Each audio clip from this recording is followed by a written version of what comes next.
Amir bin Fuhairah, salah satu budak yang dibebaskan oleh beliau, yang masuk Islam juga, menggembalakan domba, menyuruh mengikuti unta Nabi SAW dengan Abu Bakar agar bekas-bekas kaki untanya diinjak oleh gembalaan Abu Bakar dan tidak kelihatan oleh Quraisy. Ringkas cerita yang kita ingin sampaikan adalah peran Abu Bakar. Pada saat Nabi SAW tiba di gua Thur, dalam hadis sahih riwayat Bukhari dijelaskan, maka Nabi SAW dilarang oleh Abu Bakar untuk masuk. Mohon maaf, ini disebutkan dalam athar yang sahih, tidak disebutkan dalam sahih Bukhari, tapi disebutkan dalam buku-buku athar yang sahih. Ya, semua buku-buku hadis menyebutkannya sebagai athar. Athar ini dinukil dari para sahabat, gitu kan? Kalau hadis seperti dari Nabi SAW. Maka disebutkan dalam athar yang sahih bahwasanya Abu Bakar radhiyallahu anhu, sebagaimana ditungkil oleh Abu Al-Qasim Al-Baghawi dalam kitab beliau melalui Ibnu Abi Mulaika, bahwasanya Nabi SAW pada saat berangkat ke Gua Hira bersama Abu Bakar, kemudian Abu Bakar ya sering kali berjalan di depan Nabi SAW. Kadang-kadang beliau gelisah pindah ke belakang Nabi SAW. Kadang-kadang beliau gelisah ke sebelah kanan Nabi SAW. Kadang-kadang beliau gelisah ke sebelah kiri Nabi SAW. Terus begitu. Lalu Nabi SAW dengan tenang tetap membaca Al-Quran di atas untahnya. Kemudian Nabi SAW melihat gerak-gerik Abu Bakar yang sangat banyak, maka berkatalah Nabi SAW, ada apa wahai Abu Bakar? Kata Abu Bakar, ya Rasulullah, kalau saya sedang berada di depan anda, tiba-tiba saya khawatir kalau ada musuh menyerang anda dari belakang, maka saya ke belakang anda. Kemudian kalau saya sedang di belakang anda, saya khawatir nanti musuh ada di belakang, di sebelah kanan anda, maka saya ke sebelah kanan anda. Pada saat saya sebelah kanan, saya khawatir musuh datang ke sebelah kiri anda, maka saya sebelah kiri anda. Maka kata Nabi SAW, tenanglah wahai Abu Bakar, sesungguhnya Allah bersama kita. Tapi pelajaran besar bagaimana Abu Bakar memang luar biasa. Bukan hanya sekedar mendampingi atau bersafar bersama Nabi SAW, tapi siap berkorban dan tidak ingin sedikit pun menimpa Nabi SAW pada saat itu. Dan riwayat yang lain menjelaskan bahwasanya pada saat Nabi SAW dan Abu Bakar tiba di Gar Thur, sebuah lubang, gitu kan. Kemudian Abu Bakar berkata, ya Rasulullah, jangan masuk dulu, jangan masuk dulu. Lalu Nabi SAW, lalu Abu Bakar masuk duluan. Kemudian Abu Bakar menutupi lubang-lubang yang ada di situ dengan bebatuan dan juga dengan kain-kain yang dia bawa, gitu kan. Tinggal tersisa 2 buah lubang yang tidak bisa lagi ditutup sama dia.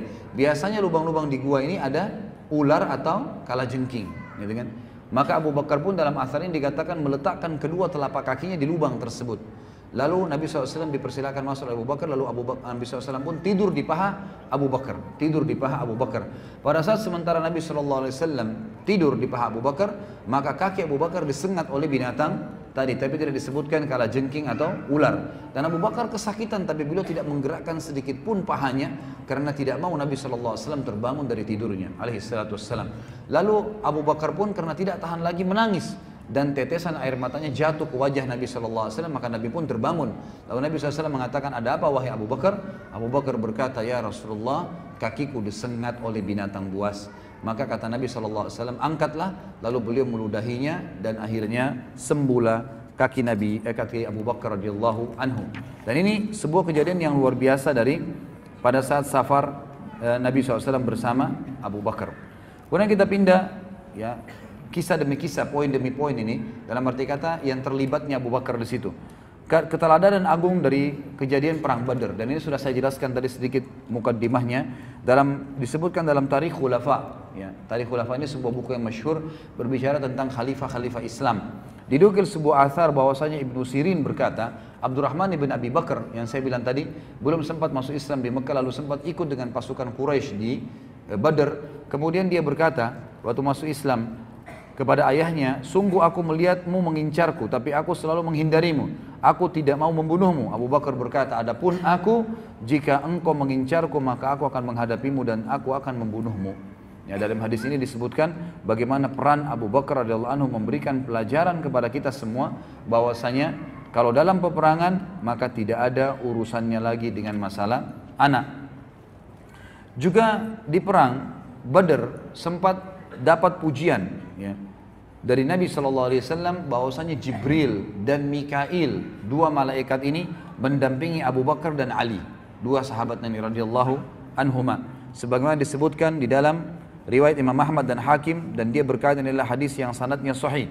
Dan juga Az-Zahabi mengisyaratkan hadis ini hadis sahih sesuai dengan syarat Imam Muslim, di mana Abu Shalih Al-Hanafi dari Ali radhiyallahu anhu, dia berkata, dikatakan kepada Ali dan Abu Bakar di perang Badar oleh Nabi SAW, ma'a ahadikuma Jibrilu wa ma'al akharu Mikail wa Israfil malakun azim yashhadul qital atau qala yashhadus shaf. Jibril bersama salah seorang dari kalian berdua, sedangkan Mikail bersama yang lainnya.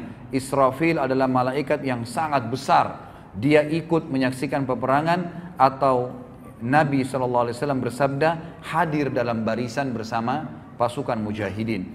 Dan ini menunjukkan bahwasanya dua sahabat ini punya kedudukan mulia, karena didampingi oleh dua malaikat yang merupakan pimpinan malaikat dan wakilnya.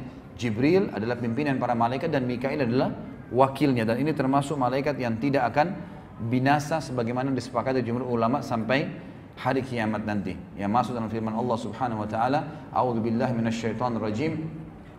Fa idza nufikha fis sur fasa'ika man fis samawati wal ardi illa man syaa Allah. Al-ayah.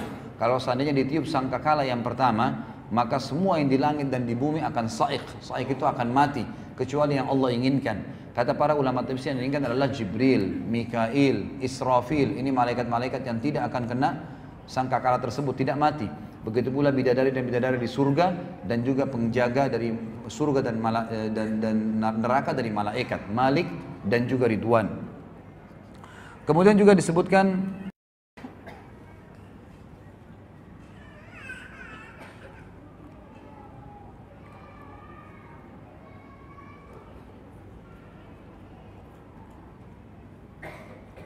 keteguhan Abu Bakar di dalam peperangan bersama Nabi SAW selain perang Badar.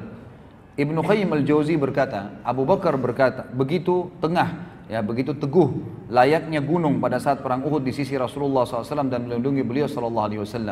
Pada saat Rasulullah SAW mengirim sekelompok pasukan ke Bani Fazara pada tahun ke-7 Hijriah dipimpin oleh Abu Bakar, maka pasukan ini mendatangi mata air, meraih rampasan perang dan tawanan lalu pulang dengan selamat. Perang Tabuk juga begitu. Perang yang sangat sulit bagi kaum muslimin, panji muslimin dipegang oleh Abu Bakar. Jadi Abu Bakar ini bukan karena mertua Nabi SAW, bukan karena hanya sahabat yang dituakan kemudian tidak dikasih peran, justru diberikan panji peperangan. Dan kita sudah tahu di zaman dulu, ikhwah dan akhwat sekalian, kekuatan pasukan itu ada di panji peperangan, jadi ada di benderanya. Kalau benderanya jatuh berarti pasukannya kalah. Ya, seperti itu. Jadi diberikan panji itu adalah orang-orang yang terpilih. Dan kita lihat di sini di peperangan-peperangan diberikan panji kepada Abu Bakar, ya, disebutkan oleh Ibnu Qayyim dan juga tadi di beberapa peperangan, baik di Uhud, ya, di perang di tahun 7 Hijriah, di tahun 7 Hijriah, di perang Bani Fazara dan juga di perang Tabuk. Yang perang Tabuk ini terkenal 100 km dari Madinah yang memerangi kaum Romawi.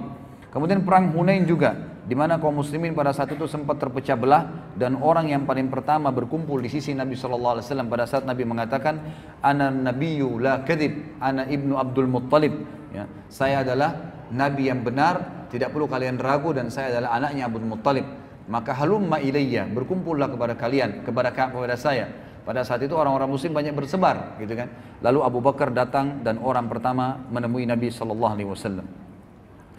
Kemudian Abu Bakar juga disebutkan, ya, kedudukan beliau pada saat Sulhu Hudaybiyah. Sulhu Hudaybiyah ini adalah kesepakatan antara Nabi SAW dengan orang-orang Quraisy. Waktu itu Nabi SAW mengajak sekitar 1000 orang sahabat untuk haji, ya, untuk haji. Pas tiba di Hudaybiyah, orang-orang Quraisy Mekah tahu, dan ini terjadi tahun 7 Hijriah. Pada saat itu mereka tahu bahwasanya, ya, Nabi SAW akan haji, maka ditahanlah di Hudaybiyah, tidak boleh muslimin masuk. Lalu diutuslah salah satu tokoh Quraisy untuk datang dan mengadakan perdamaian. Ditulislah perdamaian tersebut di depan Nabi SAW bersama Abu Bakar dan sahabat-sahabat Nabi yang lain. Semua sahabat-sahabat Nabi termasuk Umar waktu itu marah, ya, sempat marah dengan orang-orang Quraisy dan sempat menyampaikan kepada Nabi SAW, ya Rasulullah, dalam hadis Bukhari berkata, ya, dikatakan, sebentar saya lihat ini diriwayatkan Imam Bukhari, iya, dalam kitab Asy-Syurut, ya, bahwasanya Umar pernah berkata kepada Nabi SAW, ya Rasulullah, bukankah anda Rasulullah? Kata Nabi SAW, iya. Bukankah kita benar? Kata Nabi SAW, iya. Bukankah orang-orang Quraisy itu salah, kafir? Kata Nabi SAW, iya. Baik, kenapa kita harus mengalah? Kenapa harus kita biarkan agama kita terhina? Karena orang-orang Quraisy itu memberikan syarat, ikhwas sekalian, bahwasanya muslimin tidak boleh masuk Mekah tahun ini, tahun depan, dan tidak boleh ada peperangan selama 10 tahun. Mereka harus pulang dalam kondisi sudah berihram pulang, dan itu penghinaan, gitu kan? Maka Umar berkata, ya Rasulullah, kenapa kita harus diam? Perangi aja mereka. Kata Nabi SAW, saya benar utusan Allah, dan saya ya tidak bisa melanggar apa yang telah Allah perintahkan. Pasti, kata Umar, bukankah ya Rasulullah Anda janji kami akan masuk ke Mekah dan tawaf? Kata Nabi SAW, benar, tapi apakah saya janjikan kepadamu, hai Umar, kau akan tawaf tahun ini? Kan tidak. Tapi pasti Umar, setelah tahun ini kau akan masuk tawaf di situ, gitu kan? Lalu Abu Umar pun masih merasa kesel, maksudnya ya Rasulullah, ayo deh kita perang gitu. Dan para sahabat-sahabat pun pada saat itu juga berharap begitu. Jumlahnya 1000 banyak walaupun tidak bawa senjata gitu. Lalu dia datang kepada Abu Bakar. Abu Bakar waktu itu tidak hadir pembicaraan antara Umar dengan Nabi SAW. Abu Bakar pun lalu datangi oleh Umar. Umar berkata, hai Abu Bakar, bukankah Rasulullah, bukankah ini Muhammad benar utusan Allah? Kata Abu Bakar, iya. Bukankah kita dalam keadaan benar? Abu Bakar mengatakan iya. Jadi di sini ulama mengatakan lihatlah persamaan pendapat Nabi SAW dengan Abu Bakar tanpa Abu Bakar lihat. Abu Bakar ucapin, ini betul-betul karena kejujurannya dan sidiknya terhadap wahyu Allah. Maka berkata Umar, bukankah ya mereka dalam keadaan sesat dan kafir? Kata Abu Bakar, iya. Baik, kenapa kita tinggal diam? Kenapa kita nggak perangin mereka? Gitu kan? Lalu kata Abu Bakar mengatakan, dia adalah utusan Allah dan dia tidak mungkin melanggar perintah Tuhannya. Jadi subhanallah, apa yang Nabi ucapkan Abu Bakar ucapin, padahal Abu Bakar tidak tahu Nabi ucapin itu, gitu kan? Di kemah yang berbeda. Lalu kata Umar, baik, bukankah Muhammad SAW, Nabi Muhammad telah menjanjikan kepada kita akan tawaf? Kata Abu Bakar, benar, tapi apakah kau dijanjikan tahun ini, hai Umar? Tidak, tapi kau pasti akan masuk dan tawaf setelah tahun ini. Subhanallah, kata Umar, aku tidak menemukan seseorang yang sama dengan Nabi SAW seperti Abu Bakar, gitu kan? Lalu setelah itu, ternyata tahun depan ada pengkhianatan terjadi oleh orang-orang Quraisy dan akhirnya Nabi SAW menyuruh tahun 10 Hijriah itu untuk pembebasan kota Mekah, dan akhirnya Umar pun masuk ke Mekah tawaf bersama para sahabat. Dan Umar berkata, saya baru menyadari bahwasanya memang pendapat Allah dan Rasulnya jauh lebih benar dan saya merasa bersalah dengan perbuatan tersebut. Tapi di sini pelajaran bagaimana kesamaan pendapat Abu Bakar dengan Nabi Sallallahu Alaihi Wasallam. Kemudian kita masuk isyarat-isyarat Nabi SAW tentang khilafahnya Abu Bakar setelahnya.